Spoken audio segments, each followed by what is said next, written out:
Yeah, don't ship the wrong game, something everyone wants to do, right? So a few key assumptions for this talk. I assume we have commercial intent. Like, I'm saying some things, but if you're just doing this for fun, you can do whatever you want. I assume we want to do this long-term and sustainable, which is a difference to just doing it one-off. So we want to keep making games, and that's a different motivation than just making this one amazing game. And this is from an indie perspective, maybe most useful also to other indies. I think AAA works a little bit different, although some AAA is also going in that direction sometimes. Yeah, I'm René, started and run Bippinbits. Domekeeper, PVKK, already introduced, thank you. Disclaimer, all of that's my opinion, my experiences. And everything I say could be wrong, and could especially be wrong for you. It's also not a template to make every type of game. If you make a grand strategy game, I think you want to think a little bit differently about that. I wouldn't, but maybe you can. And there are always exceptions. Like, no matter what general thing you say, like there are always exceptions to it. And I also like to be challenged on the stuff that I say. So if you have a different opinion or experience, tell me and say that I'm wrong. Okay, don't ship the wrong game. What's a wrong game? For me, there are three types of wrong. And I'm not even talking about the game is not fun or the game is super buggy. Like these are the obvious things we have to get right. So that's not even interesting. Like everyone knows, you want to make a quality game that is fun. Okay, three types of wrong. Undesired, a game that no one wants. This is the typical, I go on Reddit and they're supposed, I quit my job, made 5 years, my dream game, and released it, and no one cares. No one bought it. What do I do now? So the game no one waited for. Then we have a misaligned game, a game that is popular to a degree, but somehow really flops on launch because people expected something else.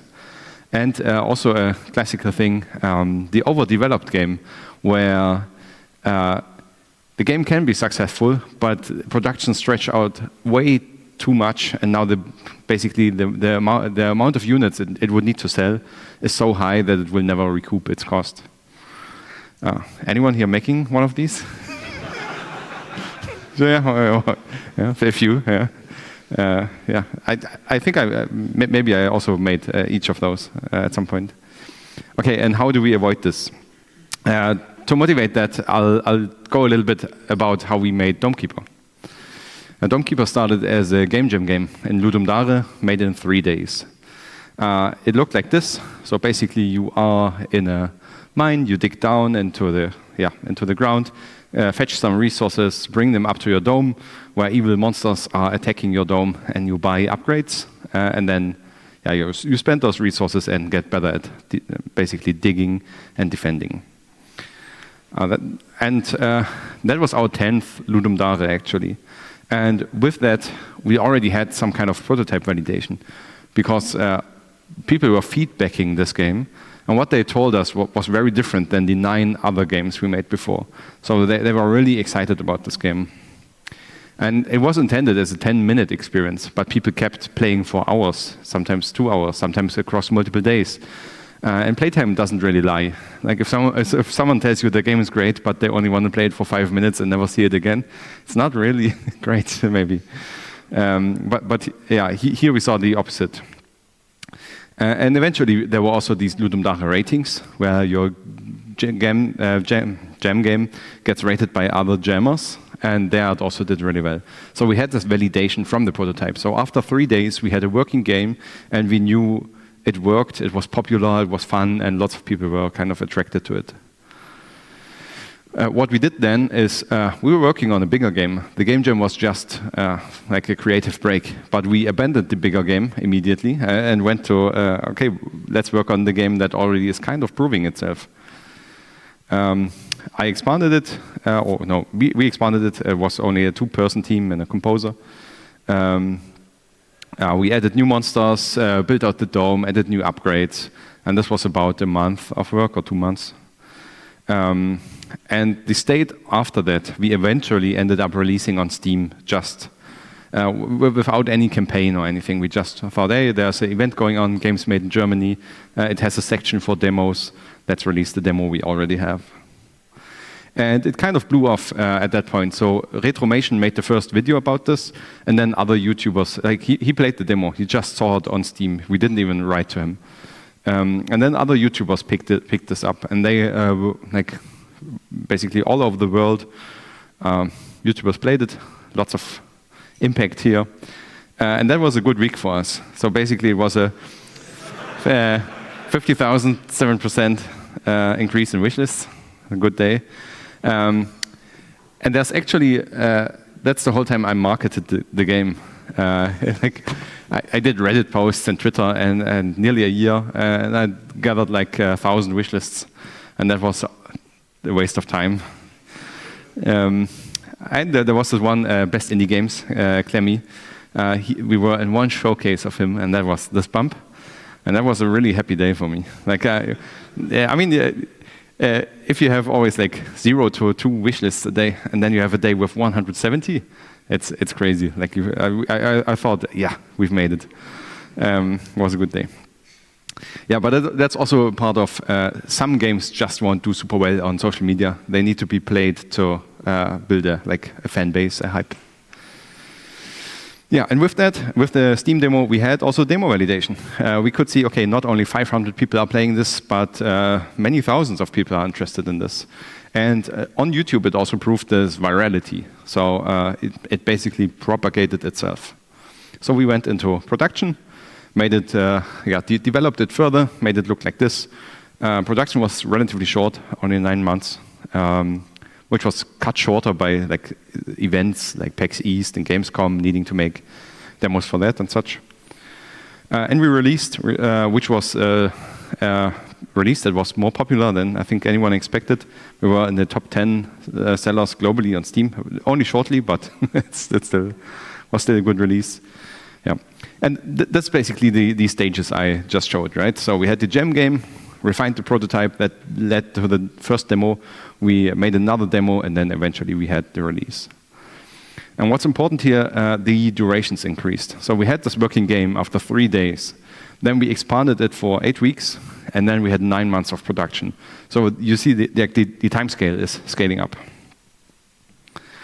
And the player base also scaled up. So initially it was, of course, only the developers in the first 3 days. And then it was on itch. And who doesn't know what itch.io is? Oh yeah, okay. It's something like Newgrounds from. I'm not sure if you know Newgrounds. But it's a website where you can upload your game and it's playable in the browser and you can download it. It's basically Steam, but 100 times or 1,000 times smaller. So I call it kind of the controlled public because it's so limited. We built a community in that time and then gradually basically opened up who got to play this game. And the key thing here is we had these validation points. So after the gem game, after the prototype, after the demo, we always considered, okay, we let people play the game and we considered their feedback and saw, okay, how does it change our plans now? And from that, I kind of documented this framework. So it's not a framework we thought about and then decided, let's work like this framework tells us to. It's more of a documentation of how we run it. And I'm not saying this is like a completely novel thing or great invention. It's just this documentation. And the key thing here is that I already described, like this increasing scale, this increasing opening up to people, and to have these validation points where you really decide, okay, now we release the demo on Steam and no one cares, we probably should kill the project. Because if no one cares about the demo, most likely no one will care about the full release. And that's a hard decision to make, but it's kind of built into this process. And we also have that we make easily 5 times as many prototypes or 10 times as many prototypes than we actually continue. Like most games, we stop at the first validation point already. This has this strange word in it, the fancy core. And that's basically, it just means it's the core of the game that looks fancy enough so we can show it off. It's not a vertical slice, and that's really important. because the vertical slice usually has 100% of the features, or most of the features at least. But with the fancy core, you can get away with just a tiny fraction as long as you deliver on the intended experience. Just to contrast this to how we made PVKK, Planetenverteidigungskanonenkommandant. This was based on an old prototype that looked like this. Then we made the fancy core that looked like this. Slight improvement in visuals. Thanks, Rafa. And then we announced it. We did test it a lot before that, but we didn't release it publicly anywhere. Also, the demo, the prototype was not made in a game jam. That's also important. But the announcement was so popular, so we thought we would make a game for very few people who would be very interested in this, like a super niche. Turns out way more people were interested in this. And with the announcement, we already got this kind of big validation. So after that, we don't have this pressure anymore to bring out the demo super quickly to validate it again. Yeah, already said that. Okay, let's look in detail at the wrong types of game. There might be a fourth type of wrong game where everyone is sad and burnt out, so the game worked out, but yeah, now you cannot make a second game. So it's not sustainable. But I won't talk about that. It's another talk, I guess. Okay, undesired games. What does that mean? No one wants this game. So you can look at some metrics, and it often looks like this. This is the follower chart in Steam. Followers correspond very closely to wish lists also. And I guess it's probably a little bit too small to see, but it tells, like, the section I highlighted has 159 followers, which is maybe 2,000 wish lists, which is not enough usually to sustain a studio or commercial game. And you see, like, during the marketing period of that game, there are not really these great bumps and not a great speed up. And you have a release with 35 concurrent players. And that's the problem here with the undesired game. We don't have any positive validation throughout the dev cycle. We have these low metrics, launch with low wish lists, and I guess this might be the most common thing for games, just to not get this kind of traction that you need. We already have this unsustainable launch. And what can be the causes for this? It's never validated against the market. So people just sit down, develop the game for 3 years, release it, and then find out, okay, no one actually wants this game. Or maybe the developer, we did release a demo, and we saw that no one cared for the demo, but we still kept on going, just doing the same thing as we had before. And that ends up in a release that is probably not the one we wanted. How do we avoid it? Validation points. And that's the short answer to this. If we would take an honest look at every stage at the game, okay, do we need to fundamentally change this game or kill the game? We would avoid releasing an undesired game. Second type, misaligned game. So this is a game where people want what they thought this would be, but it came out different for some reason. And I have a specific game here, also that I'm not sharing which game it is, but it has 12,000 followers, which is easily 150,000 wish lists. So primed for a good release, right? But you see that where the marker is, this is already past release. And you see that essentially the graph after release is flat. And that's not something we necessarily want to see. What are the symptoms of this game? There's lots of positive validation throughout the dev cycle. So the response is quite good. The metrics are good. There is a decent launch day, like 274 CCU, also concurrent players on launch day. But it basically immediately dies off. So there was interest, it was released, people didn't like it, and then the game is dead. And this is how a healthier game looks like. So you have the green marker roughly in the middle of this graph is the release, and you see that the follower graph after release also still goes up. That's a difference to the other one. okay, what are the potential causes of this? The communications on the game is off. It's not super easy to make a Steam page that tells everyone exactly what this game will be. So some people come in and expect something different from this game. And we have that to a degree also with Dome Keeper, where people keep coming in and saying, yeah, this is this tower defense game, and I want to give this a tower defense tag.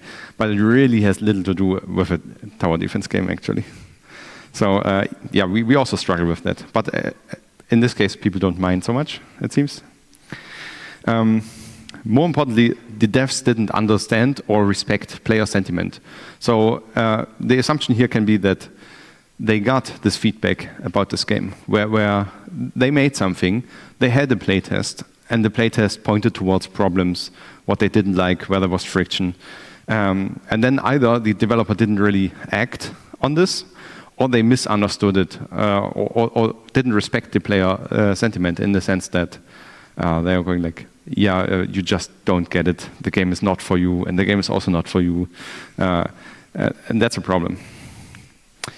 And the last cause that I think can happen for this is that you test it only with a closed-in group. And that's a really dangerous thing. That if you have a core group of playtesters on Discord, and you have them from the start of the project, and they test the game over 2 years, and you refine it, and you make it better and better for this group, you end up with a game that's usually really hardcore and tailored towards this tiny group of people. And then you have new people come in, and for them it's way too hard, or there's way too much friction there. And that's a big danger. So the most important playtest you always want to repeat also is the first-time user experience test. A small side note on experience goals is that, I'll mention a phrase that we call experience goals. That's something like design pillars, but it's not really design pillars, because design pillars are often already about mechanics, like how does this game mechanically work. And I find it really useful to rather think about, okay, what should the player experience be? What should the player feel? What should the player, like what should the dynamic be in this game for the player? Because usually if you go that, if you go on that level, design pillars derive from this, because you can think about mechanics that support this experience you intend. Yeah, and I'll talk a little bit more about this misaligned problem here. Okay, how do we avoid this? Basically by opening up the game, as we talked before. So we initially test with friends, but we open up the game to more and more people. We don't test it for 3 years just with our closed hardcore Discord playtest group. And there are 2 parts to this. On one hand, you have this discovery part where you figure out, okay, what is the game? What do people like about it? If you understand these things really, really well, it's much easier to make a game that's not misaligned. Defining experience goals can help a ton, because you know what experience you intend. Then you can check, okay, do we actually deliver on this experience? And aligning the team towards these ideas what this game should be. Sometimes you have a team where if a team of 3 people and you ask each of them individually what the game is, sometimes you get a different description and what's important about this game, and that's a danger. And then in the second phase, after discovering what game you're making, you're building it. There's some overlap, of course, but also like building the game. You want to playtest. And keep playtesting, especially first-time user experience. And a big thing is also keeping it playable. So if you have this break in your project where for a year no one can play, there's a risk of something going off, of like the development work you do in that year not ending up like contributing to what you actually intend with the game. So it's super valuable if you can keep it playable throughout the dev cycle. Of course, you check against the experience goals.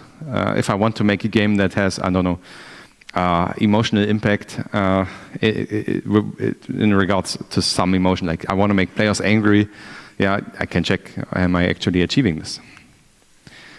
And the last thing, maybe the most important thing, is build for the players. What What I mean with that is sometimes we have an idea of what game we want to make, and we have some pride in our great idea.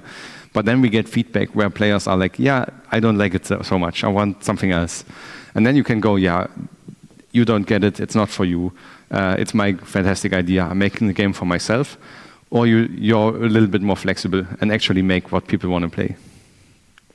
And it's not super easy because you have this sort of pride about it also. And I had this with Domekeeper. I initially designed the upgrades in Domekeeper in a way that you would get something really positive and a small negative with each upgrade. And people didn't like that.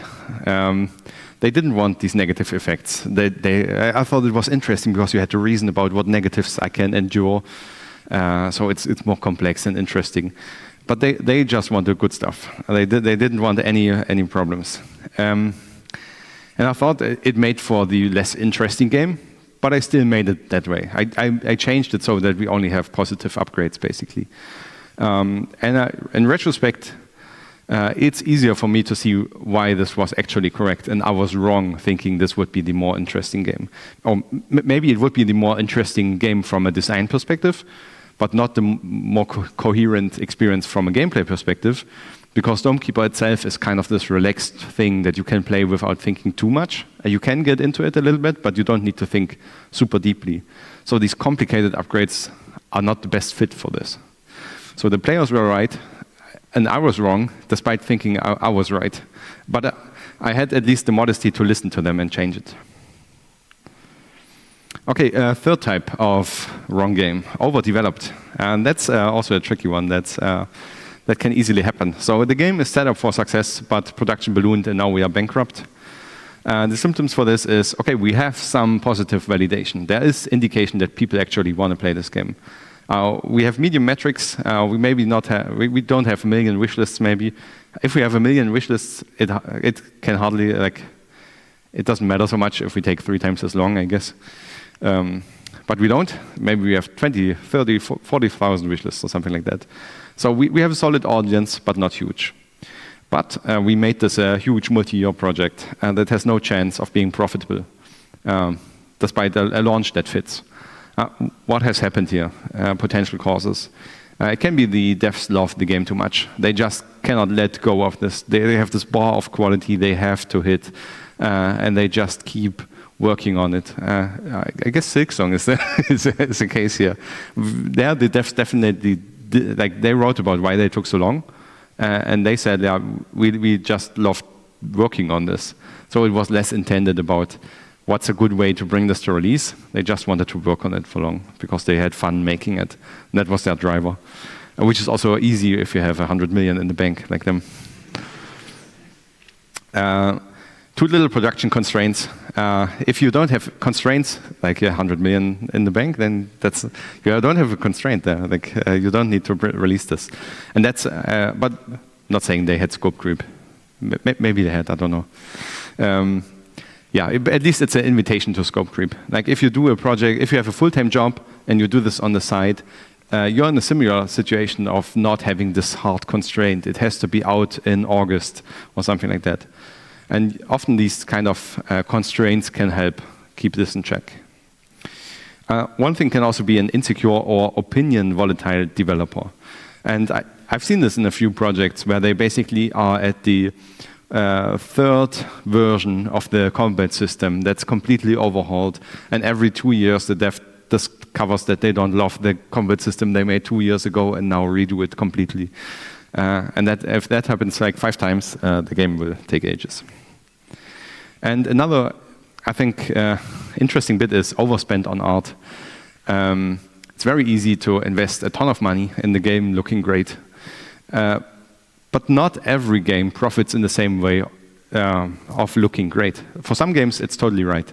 Some games are artful and they work because they are so beautiful. But I think more games could get away with really cheap art that's easy on production, that allows them to go harder on the content and do this for much cheaper. And one example of that is Schedule 1. It's not a beautiful game, right? But it's very functional. And it was made super quickly. And I don't think if the developer would have sat down for 5 more years and made like a more photorealistic graphic, that the game would have done better. So he was. I think he was smart about this.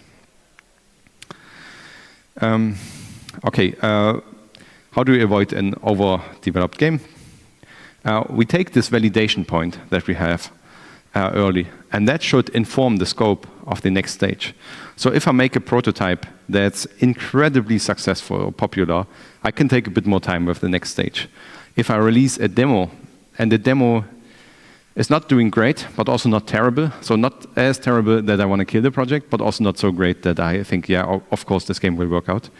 I adjust the release, the production time for the release. I want to shrink it down and not extend it. What helps with this is retaining a prototyping spirit in these stages. In the same way you think about the processes in a game jam of trying to be super efficient, doing shortcuts, this definitely helps here. If you want to let a stage inform the scope of the next stage, you need a flexible scope. If you set out initially and say, "This is my game. These are all the content pieces that have to be in there," it will be hard to be flexible on this.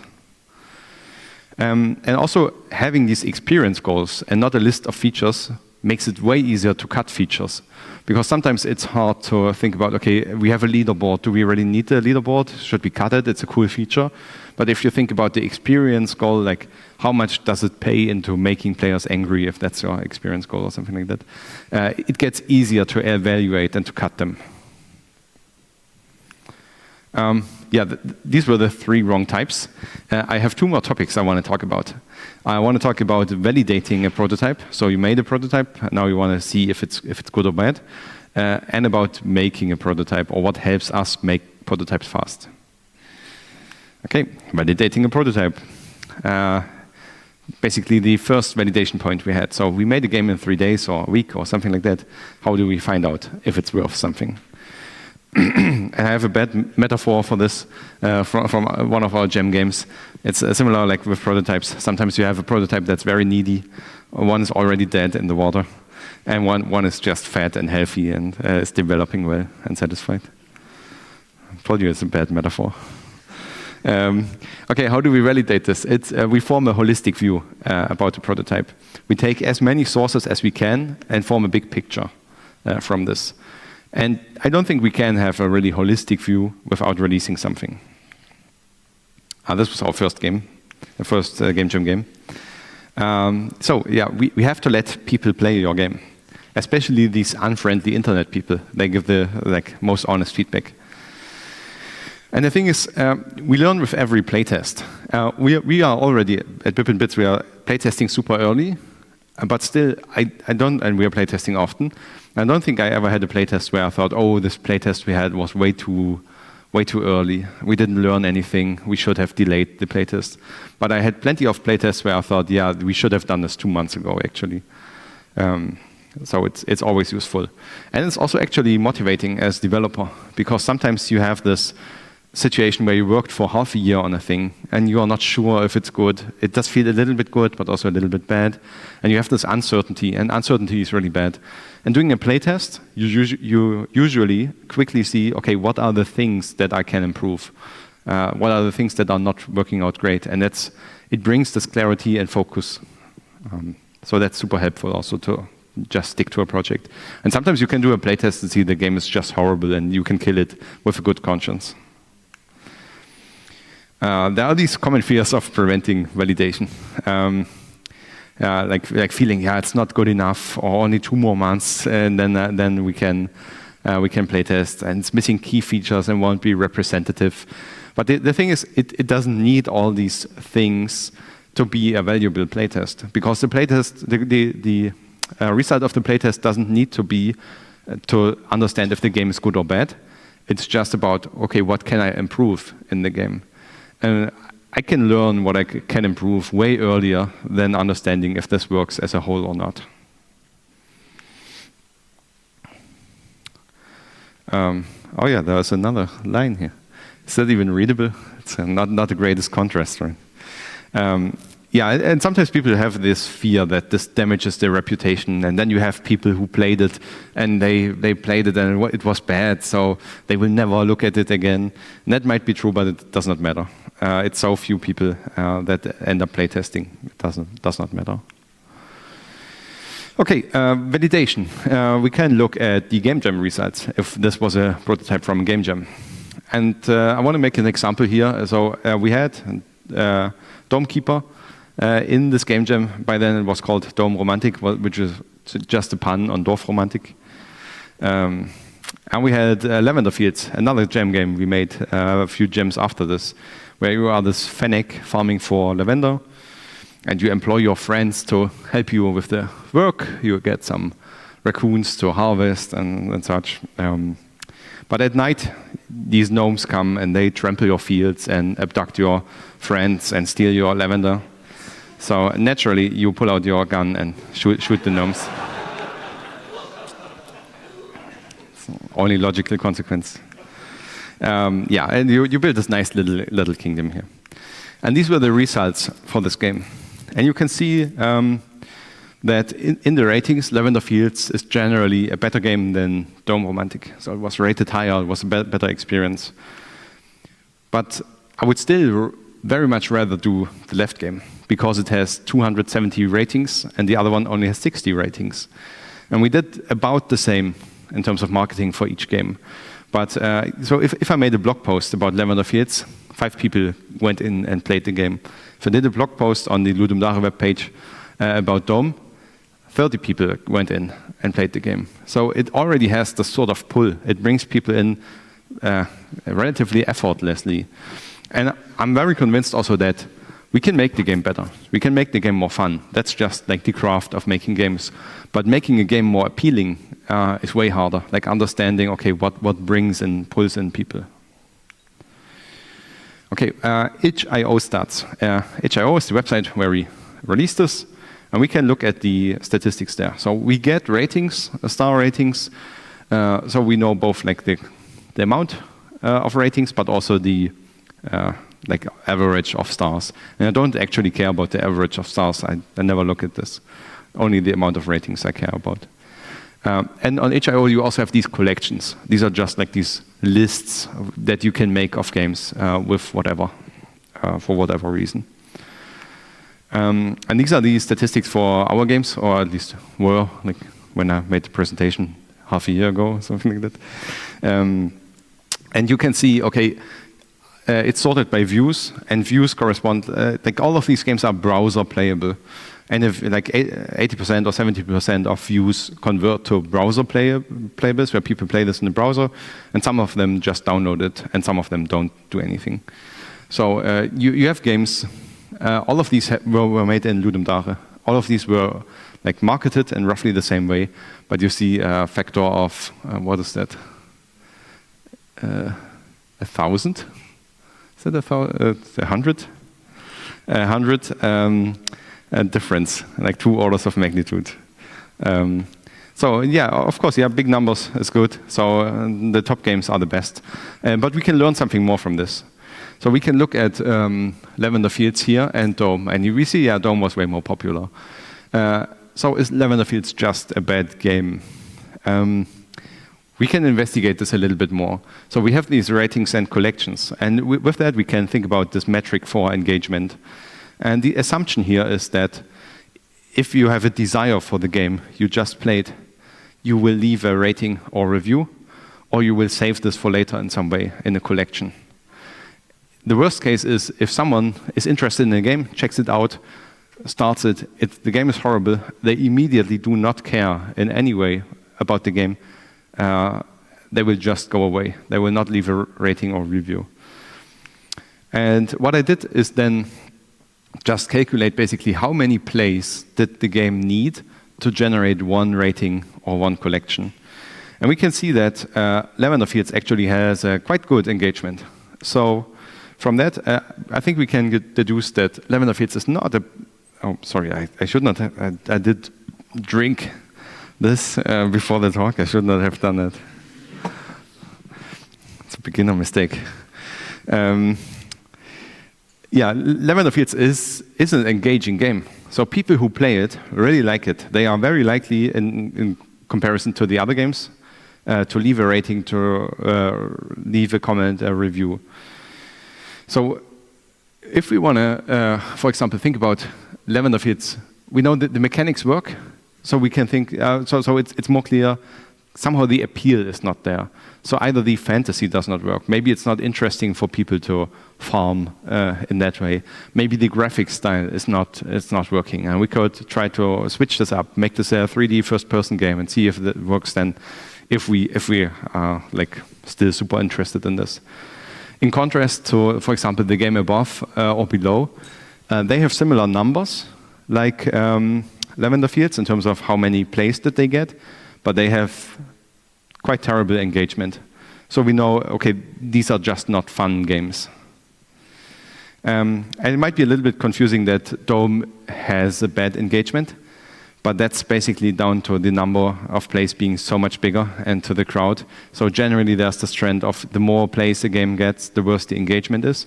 And when Dome had similar numbers like Lavender Fields, it also had this quite good engagement. So for this, it makes sense to compare only games with similar numbers or have some like complicated math to normalize this in some way. Player comments are also a source for validation. Sometimes we get comments of this type, hey, this is a nice game. The graphics are great. It was fun. And that's the worst one. It's a cool concept. It's a great idea. If you hear that, it's not good, usually. So they are friendly and polite. It's a bad game. Players do not care about this game. We want comments of type B. Bring this to Steam. Expand this. I played for 60 minutes and keep coming back. Like we have some games there where people played like once a year or something like that. I'm angry that there's no save system. We also have that. Like regularly, people complain. Maybe it's also down to this game being 2 hours accidentally and crashing from time to time. So, but they are invested, right? If the game was bad, it wouldn't matter if this game is 2 hours and crashes. They would not play it, and they would not leave angry comments. I demand feature X, you lazy devs. Also happens. They paid nothing for it, but they act like paying customers. And this is great. So it feels rude, but it shouldn't be. It's a great feedback in the sense that, okay, the player is hooked. They are in love with this game. They want more of this, which is really what we want to see. Sometimes there can also be something like media pickup. We had this for one of our games, for Tristram. We had a small rock, paper, shotgun article, which was a little bit insane to have that for a game jam game, which is in itself a positive validation, right? If the idea is interesting enough to warrant some sort of media article, it's a good validation point. You can also check that on YouTube. Do people play your game on YouTube that you made, your prototype? You can only check that if you release the game. If it appears on YouTube at all, it's a good sign. But you can do another step. We can check, okay, what does the median video of a given YouTube channel have in views? And for this channel with 50,000 subscribers, it was about 20,000. So some of his videos would get more views, some less, but median was about 20,000. And again, for Tristram, he made a video and it had 400,000 views, which is a great validation point. So it was 20 times his normal amount of views. So we know, okay, this is a great positive validation point, that it has this traction on YouTube. And this is down to the YouTube algorithm promoting this video because it probably had like good retention, good view rates. Another important bit about validating a prototype. Do we feel passionate about this? Does it not let go? Is it an idea that keeps coming back to us? By now we've made 19 gem games, I think, and most of them we never think about. We still like even the ugly ones, but it's not like we think about continuing this. And for some ideas, you might feel this idea keeps coming back to you, and that's a good thing to have for a game. You don't have to make your passion project, especially as a first game. But I think to make a successful game, you need some passion for the game you're making. Also, do we even have a vision for the full game? Like sometimes maybe we make a prototype, but it's unclear how this would look like as a full game. And this one was even intended as never becoming a full game, just being this prototype. Also very important, do our skills match what we need to make this game? Each game has like different requirements from the team. For example, we just had a prototype that we continued to develop. And the more we developed it, the more we understood, okay, this is actually a narrative game with some gameplay elements. And we don't have like a writer or narrative designer in our team, so we killed the project there because we didn't want to change the team. And we understood, okay, we don't have the skills to make this game actually. Also, talking about the game. Does anyone know who this is? No one ever knows. I've had this talk a few times now, and I always ask this, and no one ever knows this guy. It's Chuck Palahniuk. He's an author. He writes books. His most popular book, I think, is Fight Club. And he does something interesting with his ideas. He basically goes to a party and presents the idea, but he doesn't say, hey, I'm writing a book, it's about this. He tells the idea as if this actually happened to him. So on Fight Club, he might tell, like, yeah, I got into this fight because I was just coming out of Walmart and this one guy wanted me to punch him, and I did, and it felt nice, but then he also punched me, but that also felt kind of nice, and now we are meeting once a week to punch each other. And the thing that he did notice that with this book that was his most popular, got a movie also, that people would add on to this story. Like they wouldn't go like, cool story, and turn around and leave. They related their own experiences to that and talked about when maybe something similar happened to them. And we noticed that too. With PvKK, we especially noticed it, that when we talked about the game, we thought it was a kind of stupid and silly idea. But we noticed, like, whenever we talked about them, people got quite excited and layered in their own ideas, how this should look like and feel like, and what could happen in the game. And that's a positive validation. And the beauty of this is you can do this before writing a single line of code. It's just about the concept. So that's the holistic view. All of this combined, hopefully, tells us if a prototype is worth pursuing. And I did this talk recently, and someone wrote that this is a numbers-driven approach. And there are some numbers in there, but I still think most of what factors into this decision are not numbers. The numbers are easier to understand and easier to grasp, but really it's more of a gut feel around this whole, like combining all of this. So last bit, making a prototype, at least how we do it. And with this slide, I want to motivate a little bit. So these are all like 3-day games. And in 3 days, to make a game that looks decent, you have to have a process that is decent. So you have to be clever about scope and cutting corners. And I want to share 3 pillars that we have for making prototypes. The first is keep it simple. Yeah, that's old and boring in a way. Everyone knows this, but it's way harder to actually do. Speed really beats everything. Games get good by iterating. Everything is bad at first and becomes good by iterating on it. So iteration speed is absolutely key. And in a prototyping setting, if it's stupid and unoptimized and feels bad, but works after a few minutes, that's great. And that's sometimes really hard, both for engineers to write shitty code or for artists to draw something they don't even like. That's super. That's not up to their skill. For prototyping, it's actually good to not push that too much. And I have one example where I did this wrong. Does anyone know this game? No, it's, oh yeah. It's, I think it should be like 25 years old now. It's, I think it was called Schiffbruch from Dirk Plate. Like some super early game, like 10 years before Steam was a thing or something like that. And I played this as a kid, and I wanted to make a game like this, like Robinson Crusoe-like game. So I started, I recruited my girlfriend to draw pixel art for this, and I built this 3D map, but I didn't know like how big does this island need to be. So I thought, okay, then I'll just do a flexible system. I'll create this quad tree where I can basically infinitely scale the map, and I'll make it a height map also because the old game had a height map, and height maps are cool. And then I thought, okay, now I'm not using the height map, so I add this water system with a water flow, so that I can maybe use something with that because the height map had no gameplay purpose.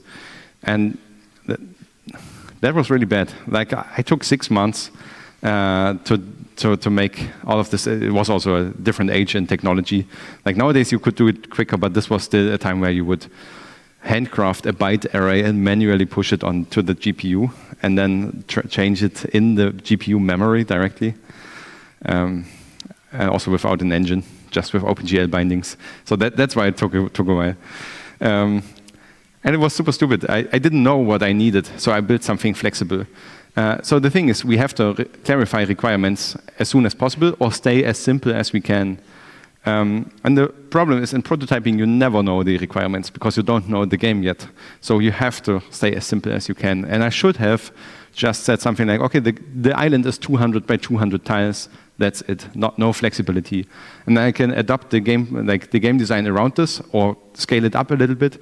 And only if I understood, okay, I need the scaling, I need these infinite maps like in Minecraft. Then I should have done it. Even Minecraft would. Minecraft also has these infinite worlds. Who uses that? It would get away with so much smaller worlds. And I have another example where I did it right. In Domekeeper, you have these. Oh, that's not really visible, right? This is a screenshot of the mine below Domekeeper. So you have this sort of area that you can dig out. And this is procedurally generated. It obviously needs to be, because every run in a roguelike needs to be a little bit different. We only had 9 months of production, and I know this would be probably a month of work for unclear needs. So I didn't understand yet what I needed from this. Like, how big do the resource clusters need to be? How far do they need to be spaced? How big does the map need to be? I didn't really know that. So what I did is I just took the map, cut it into 3 layers that were increasingly wide. And I basically hand-painted 3 versions of each layer and horizontally flipped them randomly. That was a few hours of work, and all the players thought this was procedurally generated. Like, they didn't know the difference between a month of work or 4 hours of work. But with that, I could really fine-tune this, and then once I understood what makes a good map, what variants are interesting, what's the actual size I need to have, I did end up writing the procedural map generation in a way that supported the game in a good way. It still ended up taking a few weeks, but the result of that was way better than what I would have done initially. Okay, another prototyping guideline, the alternative shortcut. Sometimes there's a very easy and quick alternative that has a similar effect than the thing you intend. So if you want to build something, it's worth it to take a step back and think about not jumping onto the first solution that comes to mind, but if there's something really, really cheap that maybe not as cool as the thing you intend, but is done quickly. And usually it's worth doing the cheapest thing first. And this is true for all aspects, for programming, art, game design, audio. And I have an example where I did it badly. This was our second game jam game, where you are this hamster, and you earn these seeds here that your hamster babies are eating. And I thought about, okay, these seeds, it's sunflower seeds. So how does that work in real life? I thought, okay, there you have this hamster cage, and then you probably have this ramp where someone pours in seeds. So I did model in this framework. It wasn't even an engine. It was just a strange framework. I did model this ramp, and it took hours to get this right, to get the friction right. And it didn't have a graphical interface, so I just programmed the positions of the colliders and checked if it worked, and that was super horrible. And then I realized, okay, now I need graphics. So now I need to tell the pixel artist, okay, I need these 2 layers for this ramp, and that, like, what dimension should that be? And that was the moment I realized I'm wasting a ton of time for something super unimportant, like the way these seeds enter this cage. And that's your wife sleeping in bed.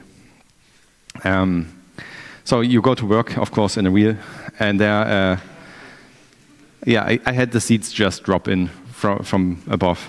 That was basically, there was zero work, and I wasted hours in a jam that goes 3 days. So that was really stupid. Stupid.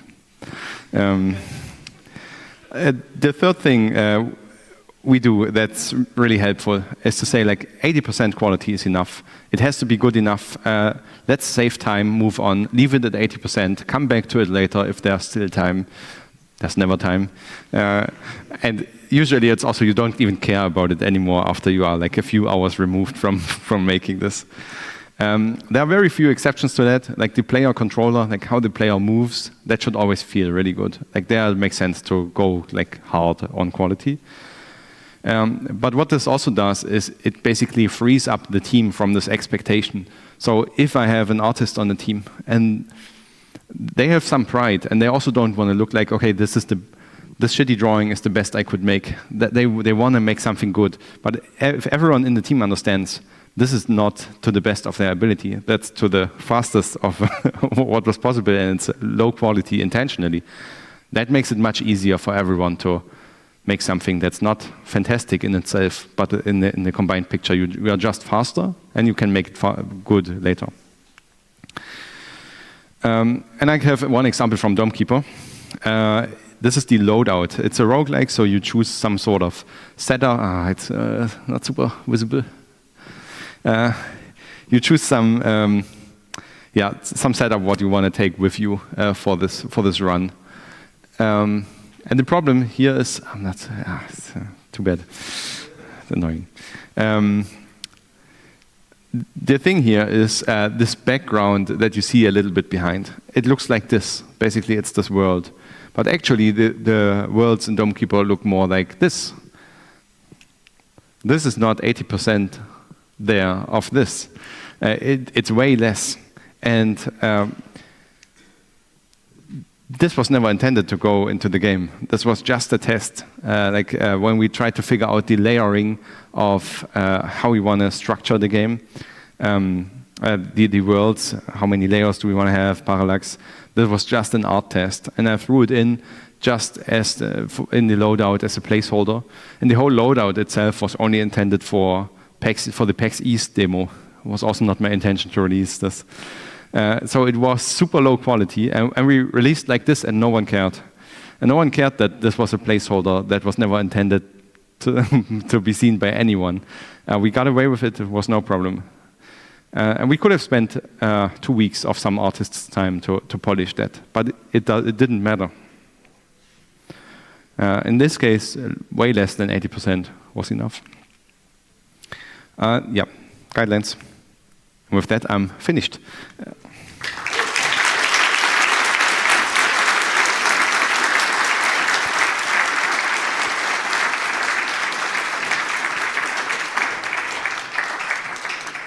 Yes, thank you very much for this presentation, and I think you showed very well that while game jam games might not be always good, a small game production always has the best results come from a small game production. That's what I wanted to say. Yeah, unfortunately, we don't have any more time for questions, but you'll be around. Yeah, just come here and let's talk about this. Please challenge the assumptions here, or I'll be outside. Feel free to talk to me, please. René Habermann.